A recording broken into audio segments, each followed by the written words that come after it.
క్రీస్తునందు ప్రియులకు మీ అందరికీ హృదయపూర్వక వందనాలు చెప్తూ దేవుడు మనల్ని ప్రేమించాడు. ఈరోజు వాక్య వర్తమాన భాగంలో సంసోను గాడిద దవడ ఎముకతో 1000 మందిని హతం చేశాడు.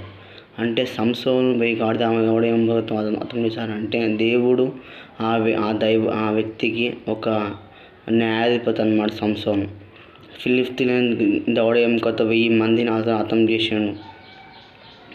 మనకి ఆయుధం ఏంటంటే సంసోనుకి ఎలాగైతే గాడిద దవడ ఎముక ఆయుధమో మనకి మన ప్రార్థన అనేది మనకి ఆయుధం. స్తుతి అనేది ఒక ఆయుధం.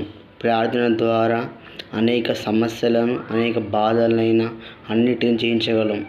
ప్రార్థన ఆయుధం ద్వారా దేవునితో మనం సంభాషణ బలంగా మన ఎట్లా ఉంటుందని వాక్యం సెలవిస్తుంది.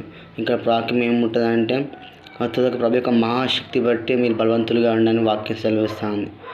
దేవుని శక్తి ద్వారా మాత్రమే మీరు బలవంతులు మీరు అవుతారు. దేవుని శక్తి ద్వారా మాత్రమే మీరు జీవంగా వ్యక్తులు అవుతారని ఇక్కడ వాక్యం సెలవిస్తుంది. మీ ప్రతి సమస్య మీరు ఎలా అంటే మీ యొక్క అప్లికేషన్ అనేది దేవుడు మీరు ప్రార్థన ద్వారా విన్నపం ద్వారా మీరు పెడితే దేవుడు తన యొక్క పరలోకం నుంచి నీకు సమాధానం ఇస్తాడు, నీకు నెమ్మది ఇస్తాడు, శాంతి సమాధానం ఇస్తాడు. మొదటిగా నువ్వు ఆయన మీద ఆధారపడు. దేవుని మీద ఆధారపడి దేవుడు నీ పక్షమైన కార్యం చేస్తాడు. దావీదు ఆయన మీద ఆధారపడి ఉన్నాడు. సంసోను ఆయన మీద ఆధారపడి ఉన్నాడు.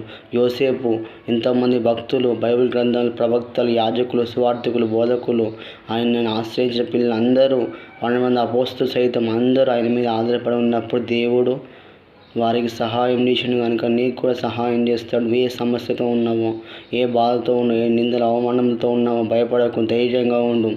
దేవుడు నీ పక్షమైన కార్యం చేయడానికి సిద్ధంగా ఉన్నాడు.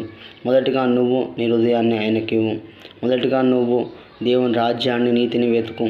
దేవుని పక్షమున్న ఏ కార్యం జరగలేదని బాధపడుతున్నావు, ఆ కార్యం దేవుని జరిగిస్తాను నీ జీవితంలో. దేవుని పక్షమున గొప్ప కార్యములు, మహా ఆశ్చర్య, అద్భుత కార్యములు చేస్తాడని వాక్యం సెలవిస్తుంది.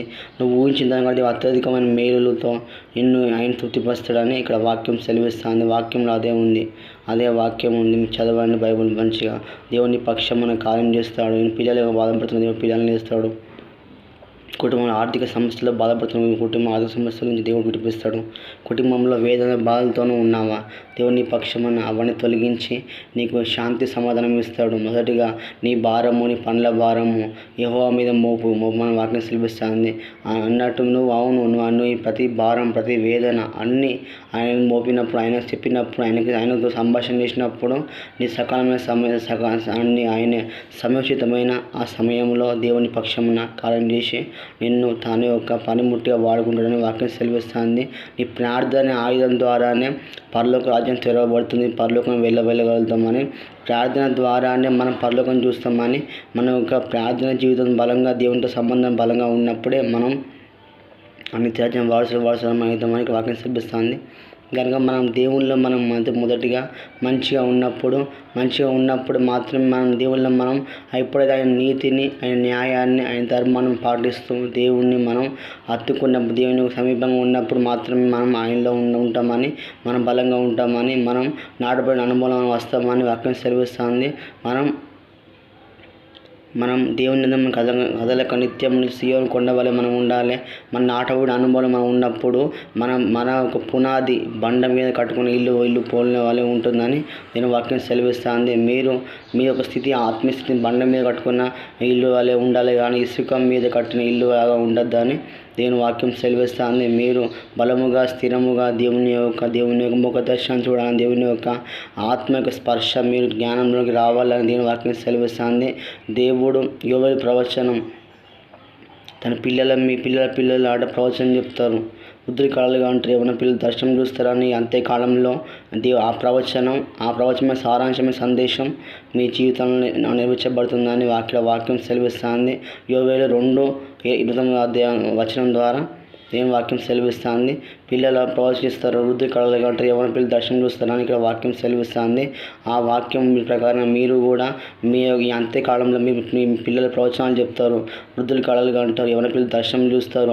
అది కూడా పరలోక సంబంధమైన కళలే, పరలోక సంబంధమైన దర్శనం, పరలోక సంబంధమైన ప్రవచనంలో వాళ్ళ నోటిలో ఉండి, వాళ్ళు తలంపుల్లో ఉండి, వాళ్ళకి ఈవుల్లో ఉండి అవన్నీ బయలు వస్తాయని దేవుని వాక్యం సెలవిస్తుంది.